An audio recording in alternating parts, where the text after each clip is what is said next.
Hello, sports fans. Jim Coyle with Indiana Sports Beat Radio. Thank you for stopping by our YouTube channel. Make sure to hit the subscribe and notifications toggle so you never miss a thing. All of our content up here every day. Looking forward to it. Thank you, and we'll see you on the radio.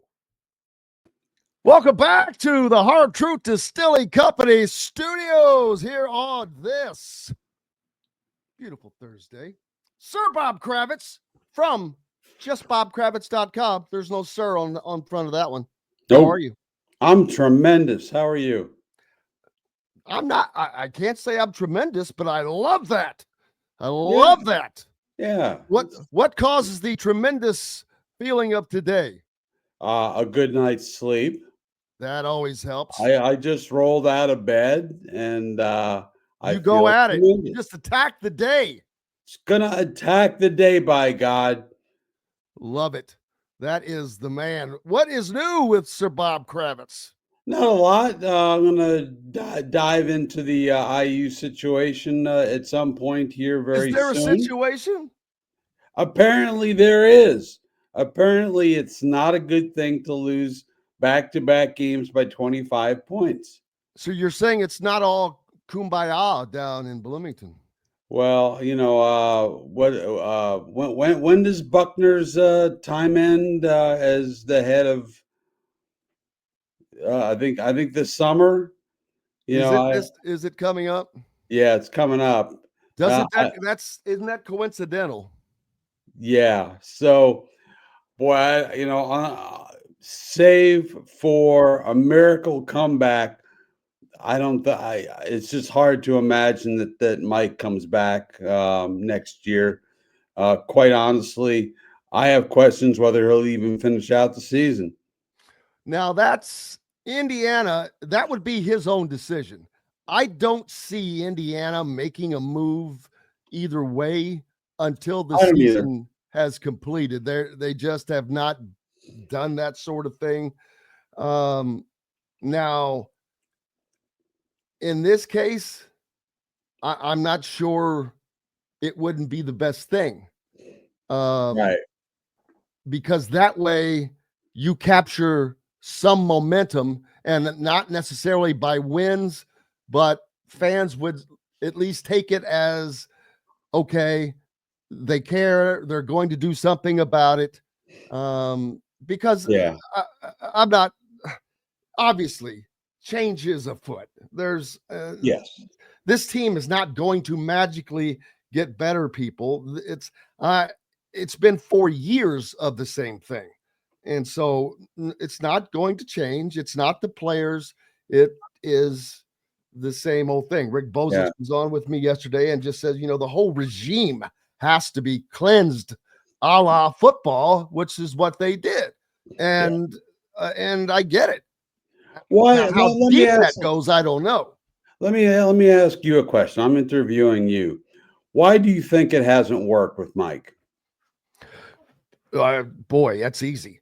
Now, for now, he is not. His coaching philosophy does not mirror that of today's game. Okay. Players that play for him or don't seem to have discipline. None. You have a list of things, transgressions that have happened just this season already, with Gallo in the Bahamas. Somebody listed this earlier. Ballo recently in a bar. Right. Now you've got Luke Goody getting into a social media beef. That's ridiculous. That kid needs to shut the hell up. And I hate. He's as good a kid as there is on there. But I agree with you. And I said that earlier. What the hell? Why? The other night, you just lost your second game by 25 points. Far be it for me to defend the other radio schmuck. Okay, that's not my thing. But your words, not mine. Yeah, it's my word. But you just can't. You just got beat by 25, and you're ripping on a local radio guy. I mean, not only just a radio guy, a guy who was played at Indiana, who played for Bob Knight, who was at Indiana for 13 years. 14 years, exactly. Who has given a long time, who has a lot of basketball knowledge. Mm-hmm. You know what? Yeah, I get it that he's got a half crowd, and that's fine. That's his job. But regard all of that stuff aside, boy, pick your battles and damn sure pick the timing of them. Read the room, man. You just got poleaxed by 25 points for the second night in a row. I mean, you're not gonna. People are not gonna side with you. This all comes back to there's just no discipline of any kind. None. And that does not mean being punished or this, that. It's being able to stay within the confines of focus of this, that, the other thing.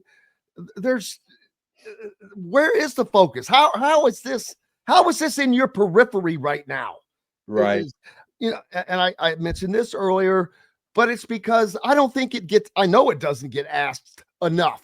The other night when I got to ask my question in the presser, it went to Anthony Leal just because he happened to be in there. He was in there with Luke, but since he was one of the veterans on the team, I asked it of him, and he had already laid out things that the team needed to do, changes they needed to make. They need to play harder and play with more pride, and they need to do this. My question was simply, why is it not already like that? Why is it not already happening? And it's the same question here. Why are you doing this? Why? It's the questions. If people will go look at the pressers, listen to the questions that are asked of Mike. If you listen to every question that he gets asked, I don't think he answers a single question.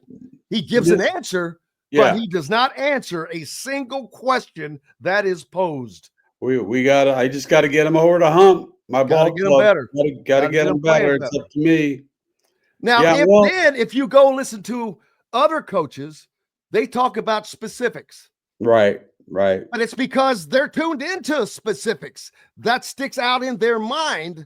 And, the only thing that I remember from Mike's presser of specifics that was not of got to do this, I got to get him.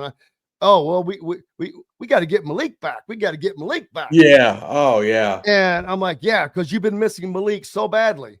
We haven't played well without him these last two games. I'm like, well, you had him against Louisville and Gonzaga. How did that work out? It's exactly the same thing we heard about X. Well, I lost X and I didn't really have a backup. And, without X, we were lost without our point. Shut up. Give me a break. Well, here he was asked here, speaking of the devil, all right, he was asked, why has it at the beginning of the season, he said this is the best lineup that he's had. Well, it should be. He better say that. He handpicked them. Right. And it's one of the highest payrolls in the country. It's over $5 million. I want to say, Mike, this is the roster in October you said was I think, most talented you've had here. Is there a reason you can look at for just why it hasn't really clicked yet? Well, again, I mean, you miss your leading scorer the last 5-6 games. I mean, that doesn't help. But again, I've always said, we won games without Malik, was next man up, and these last 2 games we haven't fared well without him. So hopefully we'll get him back soon, and I can get guys playing back at a high level so we can get back on the winning track. When were they on the winning track? When were they playing at a high level? They had 64th in the net rankings right now. Yeah, they put together a couple of decent performances before these back-to-back losses. They win like 4 in a row, 3 in a row, 5 in a row, five in a row. I think. Yeah, so they were playing a little bit better, and I saw one of their games. I thought, boy, they're so much better with one big. Well, where'd that conversation go? Now that's not even a conversation because one big or 2 bigs, they're getting their asses beat. Yeah, it's just, but again, the answer to that question. All I got out of that was Malik, getting Malik back. Oh yeah. Oh yeah. Well, again, it's the same thing as Zach's a couple of years ago. I mean, it just he just doesn't seem to be engaged. He just seems like a guy who spent 30 years in the NBA, who's doing this on a lark. This seems like a part-time gig. That's what it feels like. It doesn't feel like he's completely in, if that makes any sense. Boy, that's one of the. I wish I had that on the wall. Joe R. on the comment said, "Nothing bad ever comes from shutting up." Yeah. Boy, I like that.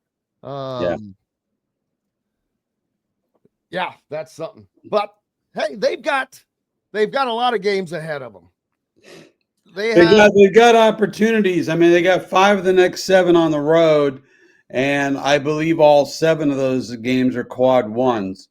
So, it's entirely. I mean, they have an opportunity to get things turned around. I just don't see it happening. I mean, you know what they are in quad one games this year? 1-5. 1-5.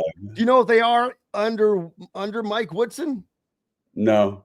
15-35 in quad one games. Yes, you know what Mike Woodson has to say about that?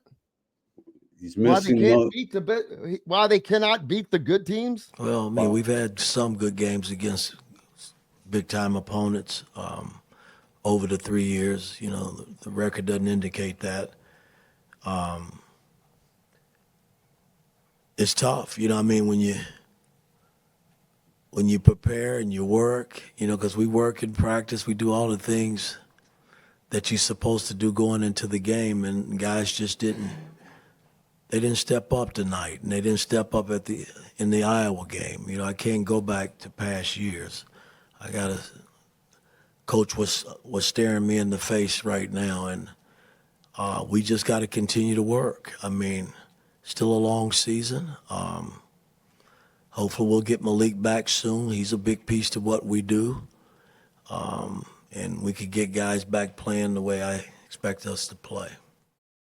That was Mike Woodson on why they have had little success in quad one games. And I don't know when those big time games were that he mentioned, other than Purdue. They beat Purdue when Shafino went nuts. Yeah. Other than that, I'm like, I'm missing it. I don't remember. Yeah, that could have been, but regardless of that, I gotta coach what's in front of me. I'm like, you're the cook, man. I mean, you're the architect. You bought all the groceries. Now cook. Exactly. It's like he's still. It doesn't matter. I don't know why I let myself get sucked into down that rabbit hole, because that's what I tell the fans. Just relax. I mean, I've said all along that if there's going to be change, it will follow a bad season. Yes. Not going to follow a happy kumbaya type of season. So This is going to be the type of thing that is endured. Now, then the biggest question is, where does Indiana go next? Yeah. If there is a change made, which we all are expecting that there will be.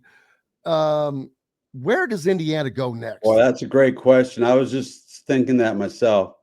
I mean, Dusty May would have been, and you know what? As much as I have thought he's off the table, he's not off the table from a financial standpoint. Okay. Do you know what his buyout is? No, I don't. Just to put it in perspective, Nate Oates at Alabama, his current buyout is $18 million. Holy crap. Dusty May, his buyout May 1st will be $4 million. That's nothing. Exactly. In this day and age, I'm like, you think he did that for a reason?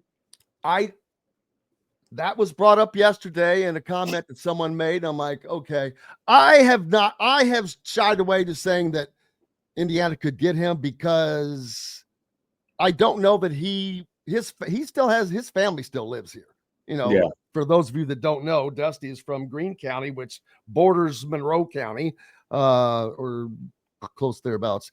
It's 30 minutes away from Bloomington. So Right. his family is here, but I don't know that that really matters. But I am shocked by the buyout at Michigan, no less. That's unbelievable. And maybe in the back of his mind, he's thinking, I want to be prepared to move in case there is a change at Indiana. I don't know. I'd have to call one of my buddies from who covers him and find out what that's all about. But And it would that is also be unusual. interesting. It would also be interesting to see if there's any language, Bob, that For Indiana. of all the dumb things Fred Glass did, he did do one smart thing. And in Terry Morin's contract, her out was like, I don't know, whatever it was, maybe $1 million, except for one school. Purdue.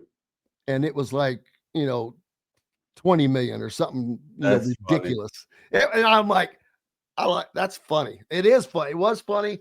But there have been other guys through the years that have had caveats in their contracts, except for if this opens up. Right. I doubt that he has that per se, but $4 million is that's a drop in the bucket. And a buyout, and the buyout for Woodson would be twice that amount, but that one could be spread out over 8 years. Right. It's I think $1 million a year. Does Dusty May want to come to Indiana with what's going on right now? And does he even want to leave Michigan with what he's building there right now, which he's tied for first in the conference in his first season? I know. Boy, that's a tough one. And I'm trying to think of, what's going to happen. The NCAA tournament's going to happen, and somebody's going to emerge as the hot young candidate, and they'll take a look at that, and they'll end up screwing themselves yet again. I don't know. I don't know where they turn at this point, Jim. I really don't. Yeah, I don't. Well, I mean, I've got to pick if they could get Dusty, he would be a great get for them. Oh, absolutely. I mean, look what he's doing. But I think Chris Beard would be a tremendous get. I mean, those two guys that were just mentioned have to be the top two that you would want. Both are winners. They win wherever they go. Dusty has done it at whatever level, and Chris Beard has done it as well. In Ole Miss just went into where and won. They go into Alabama. Oh yeah, yes. They've had some big wins. Yeah, he inherited a 13-22 team when last year was his first season. The year before that, Ole Miss was 13-22. They started out 15-0 last season. This season they were ranked early. They're ranked now, and that is in a uber ultra competitive slaughterhouse SEC. Yes. I've always been a Beard fan. I liked him when he was it was at Texas Tech, right? Yeah, Texas Tech. Yep. He was an assistant to Bob Knight. He was an assistant to Knight. Yeah. Which ironically, so that checks a box that I could care less about. I don't care either. But there are some that do. But he is one of the few that you can see some carryover. Defense. Yes. Defense. But his teams play hard. They play really hard. But a lot of coaches' teams do that. So it's not just one guy. Right. I can say one thing, and Indiana does not have that now. They do not play hard. They do not play with pride. They do not understand that level. And how does the Pac-12 player of the year, rookie of the year, freshman year, whatever, he hasn't regressed. He's been like the only. He's been pretty good, all solid all year. Kanan Carlisle has been a complete bust. Terrible. But yeah, That's probably a $500,000 right there. It's crazy. Back in the day when I wrote about college players, I may write about this. When I wrote about college players, I didn't criticize them that harshly, because all they were getting was a scholarship. That was their payment. They're basically doing it, for the opportunity. Now they're all making hundreds of thousands of dollars, if not millions of dollars. I want to see a performance. I want to see effort. I want to see something that makes me proud to be an alum of Indiana University. This crap cannot stand. And boy, like I say, I'm not sure where they go from here, except to fire Woody at the end of the year and start looking. Yeah, well, they have to get it right, but you also have to consider that Scott Dolson got it right for football. Boy, did he ever. Yeah, And so he's not going, and he knows how important this is. And no one knows more than he does. the question is whether he'll have the freedom, because I think he got kind of pushed into the Woodson hire, honestly. Oh, who doesn't? Yeah. So, and now I don't think he was forced to not make a move last year. I don't think he would have made a move last year, although he should have. They should have made the move, been proactive.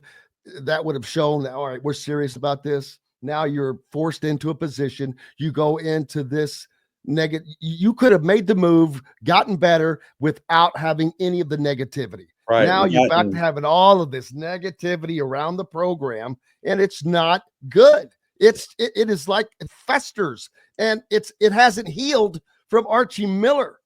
No, it really hasn't. I just don't feel like Woody is completely committed.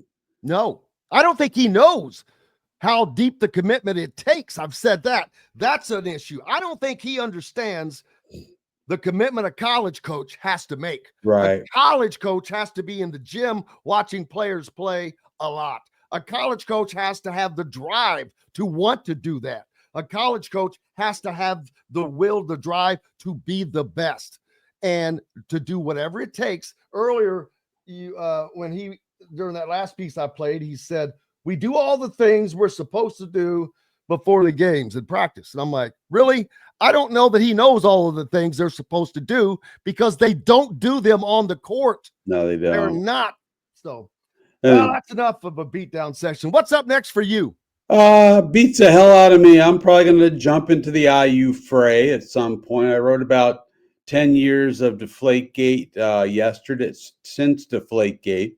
I wrote that yesterday. And so, yeah, I'm just rolling on here. Well, make sure you're a subscriber to BobKravitz.com. Appreciate it. Substack. Sir Bob Kravitz, appreciate you. All right. Thank you, buddy. Thank you, sir. Hello, sports fans. Jim Coyle with Indiana Sports Beat Radio. Thank you for stopping by our YouTube channel. Make sure to hit the subscribe and notifications toggle so you never miss a thing. All of our content up here every day. Looking forward to it. Thank you, and we'll see you on the radio.